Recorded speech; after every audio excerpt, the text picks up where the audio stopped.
Boa noite a todos, paz, graça e bem da parte de Jesus Cristo de Nazaré. Conforme vimos no vídeo anterior, começamos a leitura da Epístola do Apocalipse, capítulo 2. E no vídeo anterior nós lemos e conversamos sobre a epístola que o evangelista João destinou à igreja que está em Éfeso. Neste vídeo continuaremos a leitura do capítulo 2 e falaremos sobre a carta que o evangelista João destinou à igreja que está em Esmirna. Quem quiser me acompanhar na leitura, eu estou em Apocalipse, capítulo 2, e vou ler o verso 8. Ao anjo da igreja em Esmirna escreve: estas são as palavras daquele que é o primeiro e último, que morreu e tornou a viver. São sete cartas às 7 igrejas da Ásia. E 7 é o número da totalidade, da plenitude. Então são 7 cartas de Jesus à igreja, a totalidade da sua igreja. Inclusive a nós, inclusive a igreja contemporânea. E é nós que estamos lendo esse texto, porque é Jesus quem fala. E nas 7 cartas, o preâmbulo é a palavra daquele que é o primeiro e último, daquele que tornou Jesus, numa referência da maneira como Jesus foi apresentado lá no capítulo 1, como vimos. Todas essas cartas dizem respeito ao mesmo Cristo. Versículo 9. Conheço as tuas tribulações e a tua pobreza, mas tu és rico. Se é igreja, é porque é rico e não rica. Porque a carta aqui, na verdade, ele é o anjo da igreja em Esmirna, ou seja, a autoridade espiritual da igreja, aos líderes, aos presbíteros da igreja, aos pastores. Eu conheço a tua aflição e a tua pobreza e a blasfêmia dos que se dizem judeus, mas não são, sendo antes sinagoga de Satanás. Não tenha medo do que você está prestes a sofrer. O diabo lançará algum de vocês na prisão para prová-los, e vocês sofrerão perseguição durante 10 dias. Ser fiel até a morte, e dar-te-ei a coroa da vida. Quem tem ouvidos, ouça o que o Espírito diz às igrejas. O vencedor, de modo algum, sofrerá a segunda morte. Não é que tinha um culto de magia negra na igreja em Esmirna. A sinagoga de Satanás eram algumas pessoas que se diziam judeus messiânicos, mas não eram messiânicos coisa nenhuma. E eles negavam diante da mão de ferro de Roma a sua lealdade a Jesus Cristo. E não somente eles negavam Jesus Cristo, mas eles deduravam os outros, eles denunciavam os grupos cristãos. Então o diabo, que aqui não é o diabo tal qual nós conhecemos nossa cultura, aqui é Roma, aqui é um imperador romano, é o braço do Estado totalitário. Então o diabo aqui representa o poder totalitário que está prisionando, que estava torturando, que estava matando. E Deus diz: eu estou vendo a perseguição, e eu estou vendo que há traidores no meio de vocês. São adversários que estão no meio da comunidade. São esses que são a sinagoga de Satanás. É a comunidade de adversários que fez pacto com Roma e que está fazendo com que vocês sofram o que vocês estão sofrendo. É Deus escrevendo para a igreja. Porque naquela época aconteceu o seguinte: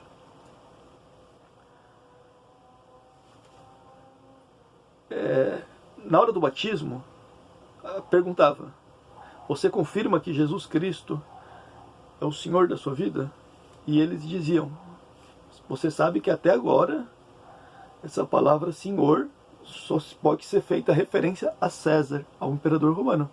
Você está ciente disso? E eles respondiam: sim, eu estou ciente. E tornava a perguntar: você está dizendo que agora a lealdade absoluta da sua vida não é mais a Roma, não é mais César, é a Jesus Cristo, e a Jesus Cristo é o verdadeiro Senhor da sua vida? E quando eles respondiam sim, eles sabiam que se César, que se Roma descobrisse isso, Eles seriam presos, torturados, mortos, seus familiares sofreriam perseguições, seriam mortos, estuprados, violentados, seriam levados como escravos. E se César descobrir que você entregou sua vida a Jesus, você pode ser jogado numa arena e ser comido por leões. E na hora que se batizar, eles diziam: eu sei. E mesmo assim, eu digo, Jesus Cristo é o Senhor da minha vida. Então, tinha que tomar cuidado. Tem que ficar esperto. Porque quando nós assumimos um compromisso com Jesus, nós estamos assinando uma sentença de morte, porque nós declaramos guerra ao Império das Trevas. Que ele se manifestava naquela estrutura romana e que hoje ele se manifesta na nossa estrutura maligna. Tal como Roma representava a perseguição aos cristãos, nós estamos no mundo e representa Roma. Porque é isso que acontece com os nossos irmãos que estão levando o Evangelho na Coreia do Norte. É isso que acontece com os nossos irmãos que estão sendo reféns do Estado Islâmico. É isso que eles estão fazendo. Ou você nega a sua fé a Jesus, ou nós vamos te matar, nós vamos matar a tua família. E é por isso que o tema dessa carta é vida e morte. Eu sou o Alfa e o Ômega, o primeiro e o último, o que esteve morto e agora está vivo. Sê fiel até a morte, e eu te darei a coroa da vida. E quem for vencedor não vai passar pela segunda morte.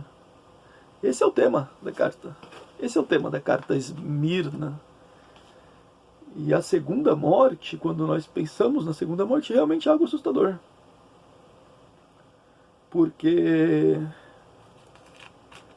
conforme o livro de Apocalipse, nós estamos com o livro aberto, Apocalipse. Vamos lá no 19. Capítulo 19, lá no 20. A besta foi presa. Imagina você chegar na banca de jornal e está escrito lá na capa do jornal: a besta foi presa. E o falso profeta também. E o falso profeta que havia realizado sinais em nome da besta, os dois foram presos e foram lançados vivos no lago de fogo que arde como enxofre. Tá? No capítulo 20, no versículo 20, no versículo 12, capítulo 20, versículo 12: vi também os mortos, grandes e pequenos, em pé diante do trono. Então os livros foram abertos. E diante do trono de Deus há um julgamento, e eles foram julgados de acordo com o que tinham feito, segundo o que estava registrado nos livros. Ou seja, o Apocalipse diz que o julgamento é de acordo com o que tinham feito. Agora é algo que muitas pessoas realmente vão ficar pensando. Será que Jesus, quando for julgar as nações, ele vai perguntar assim: você me aceitou como Salvador? Levanta a sua mão. Será que a gente aqui no Brasil, quando chegar lá no céu, você me aceitou como Salvador lá no Brasil? Levanta a sua mão. Nada disso. A Bíblia Sagrada diz as palavras de Jesus: o julgamento das nações será: eu estive com fome, você me deste de comer. Eu estive com sede, você me deste de beber. Eu estive preso, você me visitou. Eu estive doente, você cuidou de mim. É isso. Não é quem aceitou ou deixou de aceitar. Nenhum momento. Inclusive Jesus disse lá no Sermão do Monte: muitos naquele dia me dirão: Senhor, Senhor. E eu vou dizer: eu não vos conheço. E o Apocalipse diz: porque no reino do meu Pai, nem todo aquele que me diz Senhor, Senhor, participa dele. E o que hei de fazer para lhe dar a vida eterna? Basta você aceitar Jesus como Salvador? Não! Jesus disse aqui no Evangelista: vende tudo o que você tem, dá aos pobres. Então, a interpretar o Apocalipse tendo em vista a teologia ocidental é muito complicado. Seria fácil se a gente conseguisse interpretar, conforme os teólogos interpretam por aí. Tá? Então, voltando no capítulo 20, tá? Os mortos foram julgados de acordo com o que tinham feito. Versículo 13. O mar entregou os mortos que nele havia, e a morte e o Hades entregaram os mortos que nele havia. Houve uma ressurreição, e cada um foi julgado de acordo com o que tinha feito. Versículo 14. Então a morte e o Hades foram lançados no lago de fogo. O lago de fogo é a segunda morte. E aqueles cujo nome não foram encontrados no livro da vida foram lançados no lago de fogo. Capítulo 21, versículo 6. Está feito, eu sou o alfa e o ômega, o princípio e o fim. A quem tiver sede, darei de beber diretamente da água da vida. O vencedor herderá tudo isso, eu serei seu Deus, ele será meu filho.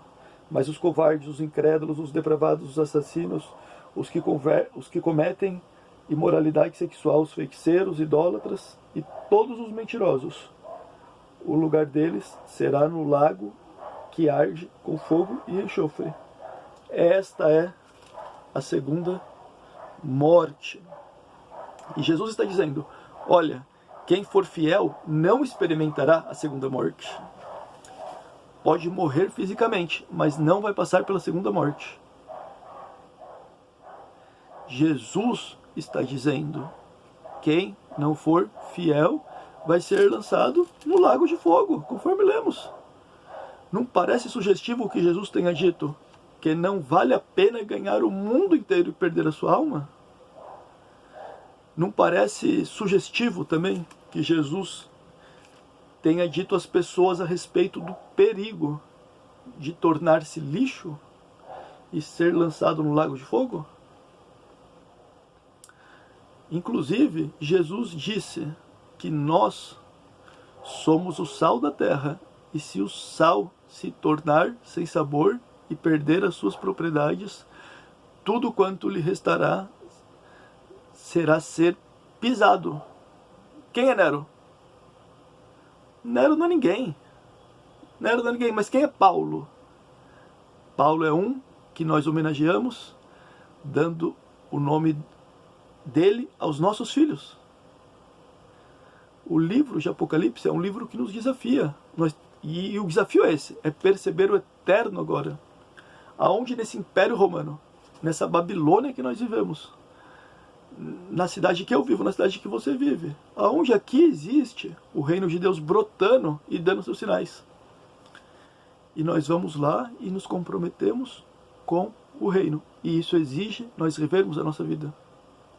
Eu sou o primeiro réu dessa leitura que eu estou fazendo com vocês do livro do Apocalipse, pois ela testemunha contra mim mesmo.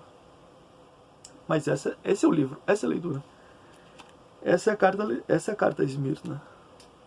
E no próximo vídeo, tá, nós vamos entrar na carta à igreja que está em Pérgamo.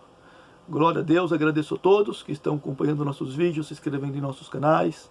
Quem tiver sugestões, quem quiser entrar em contato conosco, basta nos enviar uma mensagem nos campos de perguntas dos vídeos, no nosso site, onde nós sempre colocamos nas descrições dos vídeos.